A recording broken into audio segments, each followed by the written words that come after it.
मन का स्वभाव है अपने अनुसार चलना।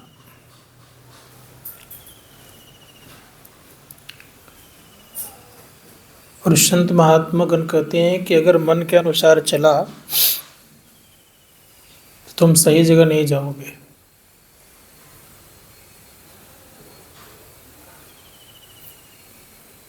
संत कबीर साहब कहते हैं, मन का कहा न कीजिए, बहुरी पड़व भवकूप।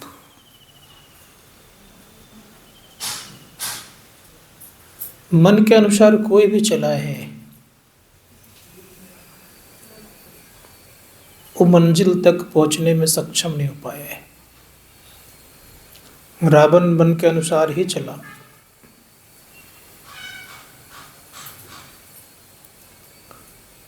कहाँ तक गए वो, भक्त के गिनती भी नहीं आए।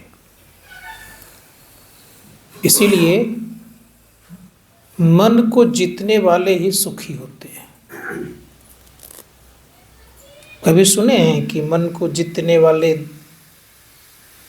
दुखी हुए हैं? कभी नहीं दुखी हुए हैं। क्योंकि संत कबीर साहब कहते हैं कि भाई सुनो, इस संसार में सबके सब परेशान है, दुख में है तो मन के कारण है।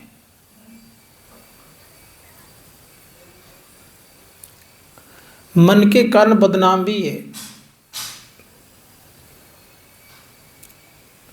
मन के कारण ही अवजस लगता है और मन के कारण कभी कभी जस प्राप्त भी होता है। ये मन के कारण है। कि संत कबीर साहब ने कहा, तन धर सुखिया को न देखा, जो देखा सो दुखिया हो। उदय अस्त की बात कहत हूँ, सबका किया विवेका हो। घाटे बाढ़े सब जग दुखिया, क्या गिरही क्या बैरागी हो। अभी आप लोग बैरागी है ना कि नहीं है? अभी तो बैरागी पद पर हैं अभी आप लोग। करें सबके सब दुखी हैं। सुखदेव आचार्य दुख के डर से गर्भ से माया त्यागी हो। उनको डर लगा कि दुख फिर नहीं हो, इसलिए गर्भ से ही चलते बने, निकले मां के पेट से चलते बने। जोगी दुखिया जंगम दुखिया, तपसी को दुख दो ना हो। सबके भीतर में आशा तृष्णा है। आशा तृष्णा सब पर व्यापे, कोई महल ना सूना हो। साच कहूं तो कोई न माने, झूठ कहा नहीं जाई हो। ब्रह्मा विष्णु महेश्वर दुखिया, जिन ये राह चलाई हो। अवधू दुखिया भूपति दुखिया, रंक दुखी विपरीती हो। कहे कबीर सकल जग दुखिया, संत सुखी मन जीती हो। कई संसार में कोई सुखी नहीं है, लेकिन है कौन सुखी? का संत सुखी मन जीती, जिन्होंने मन को जीता।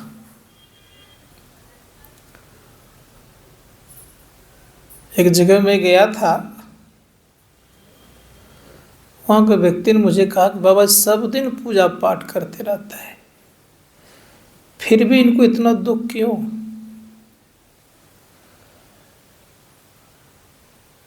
मैंने कहा, देखिए, पूजा पाठ करने वाला हो या नहीं करने वाला हो, सबके पास मन होता है।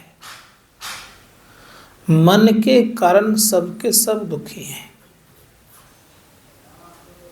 गोस्वामी जी महाराज कहते हैं, धनहीन कहे धनवान सुखी, धनवान कहे सुख राजा को भारी। राजा कहे चक्रवर्ती सुखी, चक्रवर्ती कहे सुख इंद्र को भारी। इंद्र कहे चतुरानन सुखी, चतुरानन कहे सुख विष्णु को भारी। तुलसीदास बिचारी कहे, हरि भक्ति बिना सब जीव दुखारी। कोई सुखी नजर आ रहा है? इसीलिए धर्मशास्त्रकार कहते हैं कि संसार में कोई भी सुखी नहीं है। जिन्होंने मन को जीता है वो सुखी है। हम लोग का मन मानता है, अगर मानता तो संत महात्मागण कहते हैं कि मन मान जाता है। मानत नहीं मन मोरा साधु, मानत नहीं मन मोरा रे। बार बार मैं तो ही समझाऊं, समझत नहीं मन मोरा रे। समझता नहीं। कितना प्रयास करते हैं समझाने का, समझता है? बहुत प्रयत्न करते होंगे, प्रयास करते होंगे, अरे भाई मन ठहर जा, तू ठहरता है? ये भी कभी कोई सोचते हुए एक बार भी चुप हो जा, चुप होता है? संकल्प विकल्प करते रहता है, कभी बंद लेता ही नहीं है। कहाँ कहाँ की बात ख्याल करते रहता है। कौन से युग में क्या किया है वो सारी बातें लगता है इसको याद है क्या पता नहीं।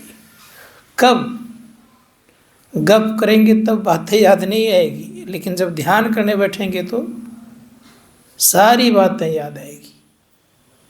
ऐसा क्यों होता है? धर्मशास्त्रकार कहते हैं कि हम लोग देखने में बड़ा साफ सुथरा लगते हैं। यही बात एक बार चीनी और गुड़ में बातचीत चल गई थी। चीनी कहती है तुम तो काला कुल उठा है देखने में, तो गुड़ कहता है कि तुम क्या साफ हो? का तब देख तो मैं चक चक करती हूँ। का अच्छा, गुड़ ने क्या क्या भट्टी को जलाया, एक लोहाटी लिया, लोही जिसको लोहिया बोलते हैं, कहा इसमें तुम बैठ जाओ। चीनी को बैठा दिया, पानी डाल दिया और नीचे से गुड़ आग लगाना शुरू कर दिया। आग लगाते लगाते जब चीनी पिघलने लग गई तो गुड़ पूछता है बहन को, क्या हाल चाल है? तुम कितनी साफ हो, लेकिन तुम मुझे लगा करके देखो, तुम्हारे समय मैली, मैं उतने मैल में नहीं हूँ, तुम बहुत ज़्यादा मैली हो। इसीलिए प्रयास करते हैं हम आप कि मन की सफाई जितनी होगी उतनी पवित्र व्यक्ति बनते हैं। जैसे संत महात्मागण कहते हैं मन को साफ करने का एक ही उपाय है, क्या? ध्यान कीजिए। ध्यान के द्वारा ये मन साफ होता है। इसलिए मन को साफ करने का प्रयास और प्रयत्न सदैव करते रहना चाहिए। ये बड़ा काम है और ये काम साधारण काम नहीं है। दुनिया का सबसे बड़ा काम मन को ठीक करना, दुनिया का ही नहीं, तीनों लोकों में जो सबसे बड़ा कार्य है वो मन को ठीक करना है। ब्रह्मा जी का मन ठीक नहीं है, इसलिए बेचारे वे भी विवश हो जाते हैं कभी कभी। तो जब मन ठीक होगा तो आपकी जीत होगी, और मन ठीक नहीं होने पर आप अमर नहीं हो सकते, याद रखिएगा। इसीलिए जब रावण और कुंभकर्ण और विभीषण तपस्या कर रहे थे तीनों, तो तपस्या करने के क्रम में ब्रह्मा जी आ गए। ब्रह्मा जी ने कहा मांगो वरदान, क्या मांगते हो? तो बड़े प्रेम से कहा कि मुझे अमरता का वरदान चाहिए। रावण क्या कहता है? अमरता का वरदान चाहिए। ब्रह्मा जी कहते हैं कि भाई सुनो, मैं खुद अमर नहीं हूं, तुम्हें अमरता का वरदान कहां से दूंगा? लेकिन एक काम करो, तुम्हें मैं एक चीज देता हूं, जब तक ये तुम्हारे शरीर में नहीं लगेगा तब तक तुम अमर रहोगे। तो लो तुम्हें ये 5 बाण देता हूं मैं, 5 तीर दिया था, का इसको सुरक्षित रखना, जब तक ये पांचों तीर तुम्हारे शरीर में नहीं लगेगा तब तक तुम अमर रहोगे। जिस दिन ये पांचों तीर लग जाएगा उस दिन तुम्हारी मृत्यु हो जाएगी। तो रावण तो बड़े प्रसन्न हुए कि तीर लगेगा तब न मरूंगा मैं। परिणाम ये हुआ कि आकर के मंदोदरी को दे दिए। अब मंदोदरी बेचारी बड़े सुरक्षित ढंग से रखी, एक दीवार में अर्थात एक खंभे में उसको चुनवा करके बढ़िया से रखवा दी। रावण भी स्वतंत्र हो गए कि अब तो मैं एक प्रकार का अमर ही हो गया हूँ, बाण लगेगा तब न मरूंगा मैं। संजोग से सीता का हरण हुआ, राम रावण का युद्ध चला। रावण को मारते मारते भगवान श्री राम थक गए, नाना प्रकार का अस्त्र शस्त्र चलाया लेकिन रावण का कुछ बिगड़ता नहीं था। विभीषण कहता है कि प्रभु ये महाबलशाली रावण का वध होना संभव नहीं है। खासो क्या बात है? खा बात यह है ब्रह्मा जी ने 5 तीर दिया है और वह तीर ला करके मंदोदरी को दिया है। इतना मैं जानता हूं, लेकिन मंदोदरी कहाँ रखी है यह मुझे पता नहीं है। इसलिए प्रभु जब तक वो तीर नहीं आएगा तब तक रावण का वध होना संभव नहीं है। अब देखिए अमरता को घोषित कर दिया उन्होंने कि मैं मरूंगा ही नहीं, मुझे मारने वाला संसार में कोई नहीं है। उसके बदौलत रावण ने क्या किया? सबको बस कर दिए। 27 नक्षत्र बस हैं उनके ताकत से, और जितने देवी देवतागण सबको सब बस कर लिए हैं। इतने बलशाली होते हुए भी रावण का केवल मन नहीं जीता गया था, इंद्र का मन नहीं जीता गया है, भगवान शिव भी इस मन को जीतने में फिसल गए हैं। ब्रह्मा जी की भी दुर्दशा पुर गई है। इसलिए संत कबीर साहब ने कहा, ब्रह्मा विष्णु महेश्वर कहिए, इन सिर लागी काई, इन्हीं भरोसे मत कोई रही हो, इन्होंने मुक्ति पाई। इन्होंने मुक्ति नहीं पाई है। जब इन्होंने पाई ही नहीं तो आपको कहाँ से दिला देंगे? तो विचारना होगा कि क्या करना होगा। तो मैं कह रहा था कि राम उदास हो गए। भगवान राम जो उदास होते हैं तो भक्त को चिंता हो ही जाती है।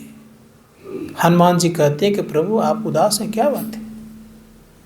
खैर रावण को मारना साधारण बात नहीं है, सहज नहीं है। कसो क्या बात है? कह रे ब्रह्मा जी ने 5 तीर दिया है और वह तीर मंदोदरी रखी है, और मंदोदरी अंतःपुर में रहती है, और वहां तक पहुंचने के लिए केवल किसी को आदेश ही नहीं है। तो तीर लाएगा कौन? और जब लाएगा ही नहीं तो मारूंगा मैं कैसे रावण को? अब मारना संभव नहीं है। भगवान श्री राम को हनुमान जी कहते हैं कि प्रभु मेरा माथा तो ठोक ठाक दीजिए।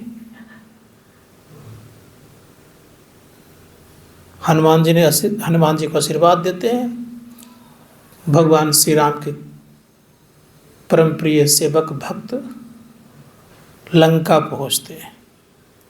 अब लंका पहुंचते तो लंका में विप्र का वेश बनाते हैं, एकदम बूढ़ा विप्र, लाठी ठेक ठेक कर जा रहे हैं। लाठी ठेके तो ठेकाबे वहाँ, हाथ कांप रहा है, पैर डगमगा रहा है, बोली लड़खड़ा रही है। इस तरह से करते करते मंदोदरी के पास पहुंच गए, क्योंकि वहाँ केवल बूढ़े ब्राह्मण को ही जाने का आदेश था और किसी को नहीं। जाके कहते हैं हनुमान जी कि हे देवी मंदोदरी सुनो, रावण और राम का युद्ध चल रहा है। और भयंकर युद्ध चल रहा है, रावण का मारने का कारण तुम ही बनोगे मंदोदरी। क्या बोल रहे हैं आप? मैं सच कह रहा हूं कि रावण को मारने का कारण तुम ही बनोगे, दूसरा कोई नहीं। सुनिए, रावण नहीं मर सकता है। कर उतना मुझे जानना नहीं है, मैं इतना जानता हूं कि रावण को मारने का कारण तुम ही बनोगे, दूसरा कोई नहीं बनेगा। आप जानते हैं ब्रह्मा जी ने 5 तीर दिया है। कहा अरे वो सब मैं नहीं जानना चाहता हूं, मैं इतना ही जानता हूं कि मारने का कारण तुम ही बनोगी। कहा उस तीर को मैंने ही रखी है। मुझे कोई मतलब नहीं है कि तुम क्या की होने की, लेकिन मैं इतना जानता हूं कि मारने के कारण तुम्हें बनोगी। कहा कि आप नहीं जानते विप्रवर, मैंने छिपा के रखी है।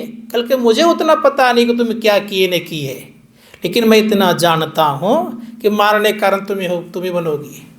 कैसे ले जाएंगे? इस मोटे खंभे में रख दिए हैं। जैसे का मोटे खंभे में रख दिए हैं, हनुमान जी अपने रूप में आए, उसको ध्वस्त किए उस खंभे को। अब 5 तीर लेकर के भगवान श्री राम के हाथों में देते हैं। भगवान श्री राम उनको अपने धनुष पर संधान करके रावण को मारते हैं, रावण मर जाता है।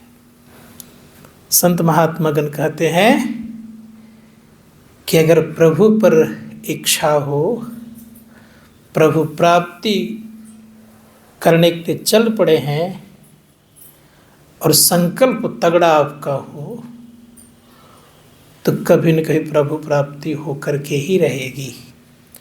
संकल्प डगमग है तो विघ्न बाधा आते ही रहता है।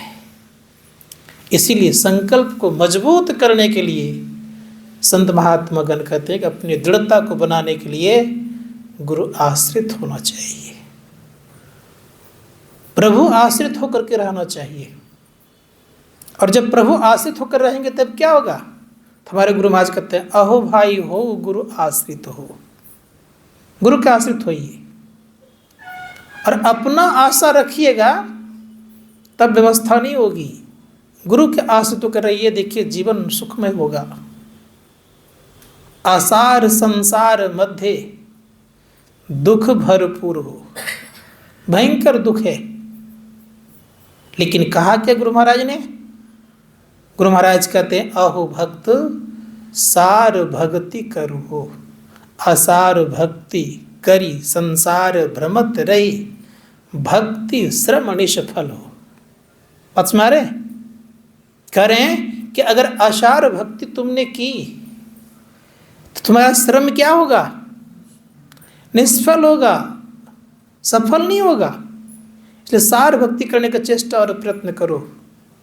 जब तक सार भक्ति नहीं करेंगे तब तक भक्ति आपका सफल होना बड़ा मुश्किल है। इसलिए सफल अगर करना चाहते हैं तो धर्मशास्त्रकार कहते हैं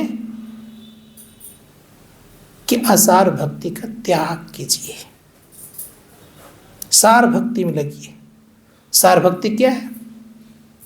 ऋषि मुनिगण कहते हैं कि सार भक्ति वह है जिस भक्ति से परम सुख की प्राप्ति होती है, जिस भक्ति से सहजा अवस्था की प्राप्ति होती है, जिस भक्ति से परम सुख प्राप्त करते हैं, वो सार भक्ति है। इसीलिए गोस्वामी जी महाराज कहते हैं भक्ति स्वतंत्र सकल सुख खानी, बिनु सत्संगणा पावहि प्राणी। सार भक्ति क्या करता है? तो सहजा अवस्था को प्राप्त कराता है। गोस्वामी जी महाराज कहते हैं मम दर्शन फल परम अनुपा, जीव पाव निज सहज स्वरूपा। सार भक्ति क्या करता है? सहज स्वरूप को प्राप्त कराता है। और असार भक्ति कभी सहज स्वरूप को प्राप्ति नहीं कराता है। फर्क है। धर्मशास्त्रकार कहते हैं कि कई तरह की भक्तियों में मुख्यतः 2 तरह की भक्ति है, एक सगुण साकार, दूसरा निर्गुण निराकार। सगुण साकार में इष्ट देव के सदृश आप बन जाते हैं, उनके देह में विलीन हो जाते हैं, लेकिन देह रहता है। याद रखिएगा, देह समाप्त नहीं होता। सगुण साकार वाले भक्तों की स्थिति क्या होती है?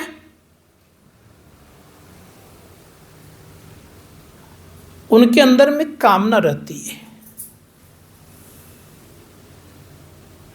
लेकिन निर्गुण निराकार वाले भक्ति के अंदर में कोई कामना नहीं है। ये सकाम होते हैं, ये निष्काम होते हैं। विचार करके क्या करना चाहिए? सकाम बार बार देह दिलाता है, जन्म दिलाता है, अनेकाम दे दिलाता नहीं, निष्काम देने दिलाता है। सकाम वाले चिंतित रहते हैं, निष्काम वाले अचिंत रहते हैं। विचार के क्या करना है? इसलिए गुरु महाराज कहते हैं, अहो भक्त सार भगति करो हो। सार भगति करी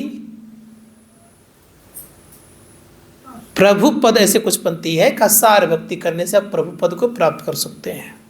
असार भक्ति करी संसार भ्रमत रही। जैसे दुनिया में बहुत सारे आपको भक्त मिलेंगे। उदाहरण देता हूं, आप देखेंगे आप लोगों के इलाका में भी कोई काली माँ का पुजारी है, उसके देह पे काली माँ भी सुनते हैं कि आती हैं। बलि की प्रथा भी प्रचलित है। कहाँ जाएंगे ये? कभी विचार किए? तमोगुनी भक्ति है, मुक्ति तो मिलेगी नहीं, शक्ति कुछ रहेगी। कब तक? जब तक वो भक्ति करे तब तक। बाद में दुर्गति क्या होगी? जाके गर तो काटिए सो काटिए तो हार। जिसको आप काटें वो आपको काटेगा। अब विचार करके देखिए, काम भक्ति में आई कि नहीं आई? भक्ति हुई जिसमें मेरा गला कट जाए, काटने के बाद मेरा भी गला कट जाए, तो कौन काम का भक्ति है? संत महात्मा गण कहती है भक्ति काम के लायक नहीं है। तंत्र मंत्र की भक्ति करते हैं लोग, ये भी दुखदायी है, सुख देने वाला नहीं है। यज्ञ इत्यादि करते हैं, संपत्ति की प्राप्ति करते हैं, ये भी आपके लिए सुखदायी नहीं है। इसलिए धर्मशास्त्रकार कहते हैं कि 3 तरह की भक्ति है, तमोगुनी, रजोगुनी और सतोगुनी। धर्मशास्त्रकार कहते हैं इनको 2 भागों में डिवाइड किया गया, एक सगुण साकार और दूसरा निर्गुण निराकार। सगुण साकार में अपने इष्ट के स्वरूप हो जाते हैं। बहुत भक्ति करेंगे तो इष्ट के शरीर में शरीर छूटने पर विलीन हो जाते हैं, मिल जाते हैं, लेकिन दे रहता है। जैसे 4 प्रकार की मुक्तियां होती है, सालोक, सामीप, सायुज और सारूप। याद रखिएगा। सालोक क्या है? भगवान का बहुत बड़ा क्षेत्र है, जिसको हम लोक कहते, विष्णु लोक, वैकुंठ कहते हैं, बहुत बड़ा है। राम रावण में युद्ध चल रहा था, रावण का शरीर छूटा तो वैकुंठ चले गए। वैकुंठ में कहीं एक जगह मिल गई। उनके पिता का भी देह छूटा। किनके पिता का? भगवान राम के पिता। वो भी कहाँ गए? वैकुंठ गए, स्वर्ग है। और गोस्वामी जी महाराज क्या कहते हैं भगवान राम के वाणी में? कह रहे हैं स्वर्ग हूँ स्वल्प अंत दुखदायी। अंत में क्या मिलेगा? दुख मिलेगा। तो इस तरह से करने से क्या लाभ?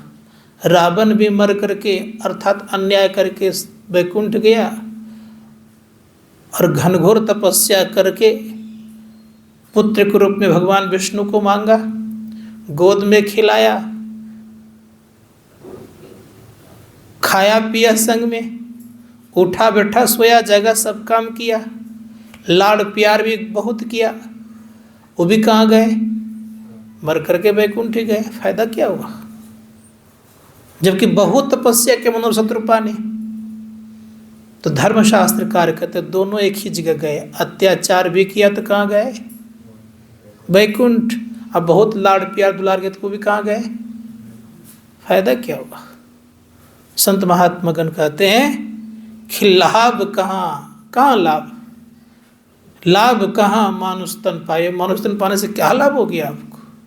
इसीलिए लाभ चाहिए, क्या करना पड़ेगा? इससे अच्छा ज्यादा कुंभकर्ण को लाभ हुआ। उसको क्या लाभ हुआ? कुंभकर्ण भी युद्ध किया, लेकिन कुंभकर्ण जब शरीर छूटा तो भगवान श्री राम के चरणों में समा गया उनकी ज्योति। सालोक सामीप, सायुज मुक्ति इनको मिल गई। किनको? कुंभकर्ण को। सामीप रूप में जय विजय भगवान विष्णु के द्वारपाल थे। मुनि के श्रापवश एक जन्म में हिरण्यकश्यप हिरण्याक्ष हुए, दूसरे जन्म में रावण और कुंभकर्ण हुए, और तीसरे जन्म में दंत्र भक्त और क्या एक हुए? शिशुपाल हुए। ये स्थिति हुई। संत महात्मा गण के तो बगल में रहने से क्या लाभ? लेकिन कुंभकर्ण की गति क्या हुई? कुंभकर्ण का गला कटा, भगवान श्री राम के चरणों में समा गई। कौन सी ज्योति उनकी? तो रावण से अच्छा कुंभकर्ण। संत महात्मा गण कहता, और थोड़ा सुनिए। भगवान राम और लक्ष्मण दोनों सीता की खोज में जा रहे थे। गंधर्वों को उपदेश देते हुए मां सबरी की कुटिया के पूर्व की कहानी है ये। रास्ते में गिद्धराज मिल गए, जटायु। और जटायु बेचारे हे राम कर रहे थे।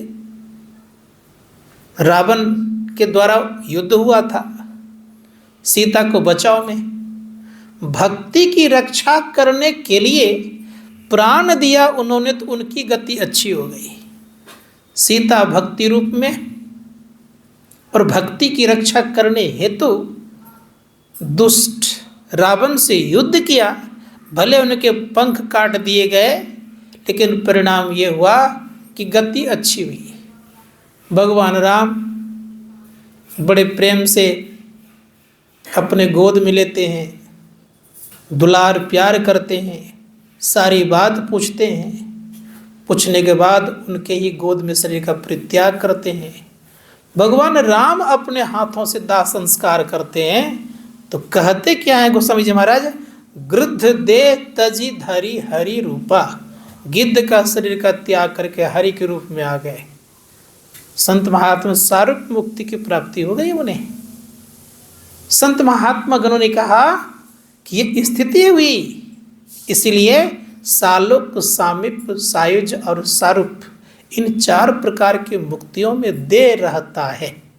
गोस्वामी जी महाराज कहते क्योंकि ये सकार भक्ति है, निराकार नहीं है। और सकार भक्ति जब तक रहेगी तब तक जीवन में दुख आएगा।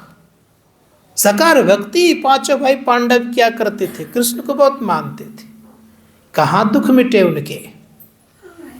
5 भाई पांडवों ने भगवान श्री कृष्ण को बहुत बार देखा होगा, 1-2 बार नहीं, अनेकों बार देखा होगा। और अनेकों बार देखने के बावजूद भी उनके दुख का अंत नहीं हुआ। कि हो गया? देख लीजिए स्थिति क्या हुई। 5 भाई पांडवों ने बहुत बार कृष्ण को देखने के बावजूद भी युद्ध कीड़ा में 5 भाई पांडव हार गए। द्रौपदी को भरी सभा में खींच करके लाया गया और वस्त्रहीन करने के लिए दुशासन लग गए। ये दुख नहीं तो क्या है? इतना ही नहीं, जिसकी कोई परछाई देख नहीं पाता था उसको भरी सभा में नग्न करने तैयार हो गए। क्या ये? और उस पूरे परिवार के साथ सभा में तो 1-2 लोग नहीं होते, बहुत सारे लोग होते हैं। ये अन्याय कितना बड़ा है। संत महात्मा गण कहते हैं कि इससे मेरा दुख दूर नहीं होता है। फिर वही पुकार लगाई, हरो द्वारिका नाथ अब शरण में तेरी, बिन काज महाराज लाज गई मेरी।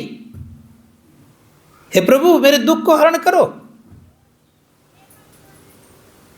तो चीर बढ़ गया, लज्जा बच गई।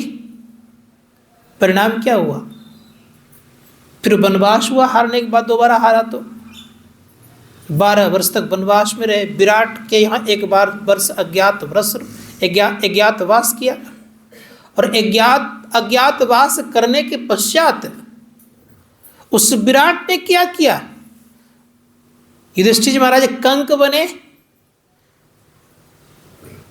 भीम बल्लभ नाम पड़ा उसका, रसोईया बना, अर्जुन वृणाला बना, और सहदेव और नकुल घोड़सवारी काम करता था, सहचर बने। और द्रौपदी क्या हालत हुई? द्रौपदी भी बनी, सेविका रूप में काम करती थी। अब आप सोचिए, जो महारानी थी, सम्राट युधिष्ठिर की पटरानी थी, वो आज कहाँ है? दर्शन का फल देखिए क्या है। इन गोस्वामी जी महाराज कर मम दर्शन फल परम अनुपा जीव पावनी सहस रूपा। ये दर्शन का फल है। सगुन सकार के दर्शन से काम नहीं बना।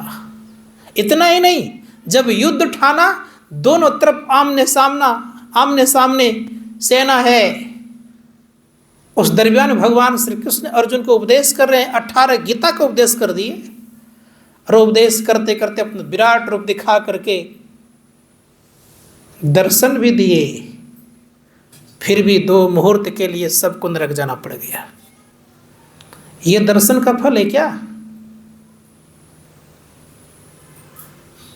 गोस्वामी जी महाराज यहां क्या करें? मम दर्शन फल परम अनुपा जीव पावनी सहस रूपा। ये नरक जाने वाली बात कहां से आ गई?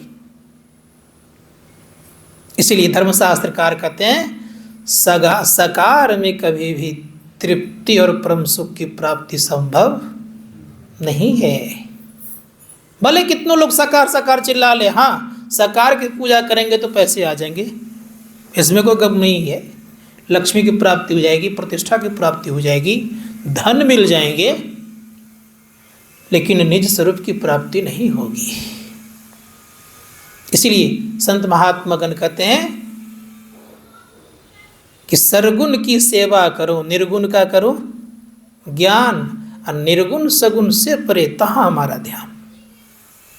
अर्थात हम लोग को निशब्द में जाने की चेष्टा करनी चाहिए। जब तक वहां नहीं तो हमारा परम कल्याण संभव नहीं है।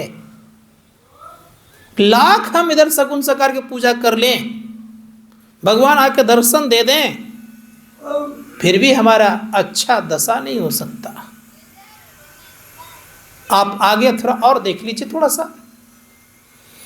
ध्रुव ने तपस्या करके भगवान विष्णु का दर्शन किया। 125 वर्ष लगभग से ज़्यादा के 36,000 वर्ष, ऐसे 36,000 वर्ष सुनते हैं कि उन्होंने राज्य किया है। राज्य करने के बाद उनके भाई का नाम क्या था मालूम है? 2 भाई थे, एक सुनीति से और एक सुरुचि से।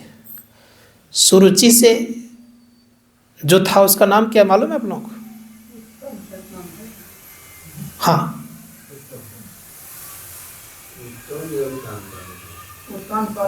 उनके पिता का नाम था। सुरुचि से पैदा हुआ, उसका नाम था उत्तम, इसका नाम था ध्रुव। उत्तम को थोड़ा सा किसी राजा के द्वारा कुछ बातें हो गई, लाखों सैनिकों को ध्रुव ने मार डाला।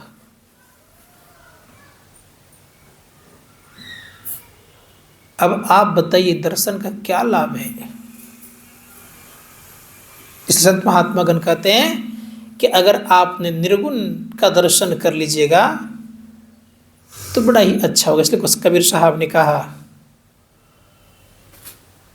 कि निर्गुण दर्शन सहज बात नहीं।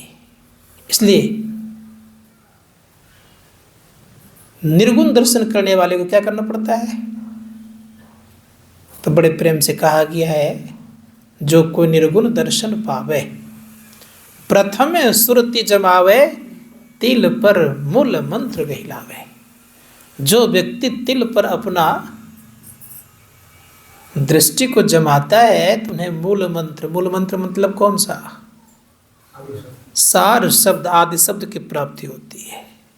और आदि शब्द से ही अपना पहचान होता है, दूसरा कोई उपाय नहीं है। बात समझ आ रही है? क्या करना पड़ेगा कि जो कोई निर्गुण दर्शन पावे, प्रथम सुरति जमावे, तिल पर मूल मंत्र गहिलावे। इसलिए कहा बिंदु में तहा नाद भूले रैन दिवस सुहावनम। आदि शब्द को प्राप्त करता है, और आदि शब्द को जब प्राप्त करता है तो अपना पहचान करता है, परमात्मा पहचान करता है। इसलिए संत महात्मागण कहते हैं, निर्गुण रूप सुलभ अति, सगुण जान नहीं कोई। नहीं जानता है कोई। निर्गुण रूप सुलभ है, सगुण में भ्रम हुआ करता है। और सुनी मुनि मन भ्रम होए, सबके मन भ्रम होता है, मुनियों के मन में होता है। और आपको पता भी है कि ब्रह्मा जी को भ्रम हो गया, उधर इंद्र को भ्रम हो गया सगुण साकार में। और जब इन महापुरुषों को भ्रम हो गया तो हम आपको भ्रम नहीं होगा। इसलिए मन संत महात्मागण कहते हैं, सगुण को पहचानना बहुत मुश्किल काम है। इस संत महात्मागण कहते हैं, निर्गुण में किसी प्रकार की बाधा नहीं है, विघ्न नहीं है, लेकिन हाँ करने में कठिनाई थोड़ी है, क्योंकि निर्गुण में कुछ है ही नहीं, कोई हाथ पैर नहीं है, देह नहीं है, तो किस पर क्या करेंगे आप? इसीलिए उसको अनगढ़ा कहा गया। अनगढ़िया देवा कौन करे तेरी सेवा।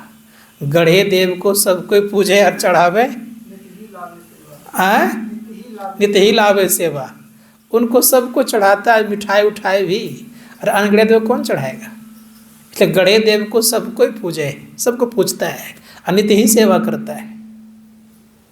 इसलिए संत महात्मा ने कहा कि निर्गुण की साधना करना धीरे धीरे होगा। हम लोग अभी सगुण की करते हैं, सगुण साकार में गुरु मंत्र का जप, गुरु रूप का ध्यान, तत्पश्चात सूक्ष्म सगुण साकार, फिर सूक्ष्म अरूप साकार की साधना कर, अरूप की साधना करते हैं।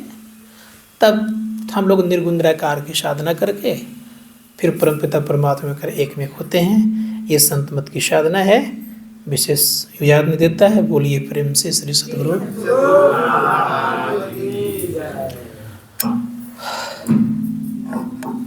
अब पंखा चला लीजिए।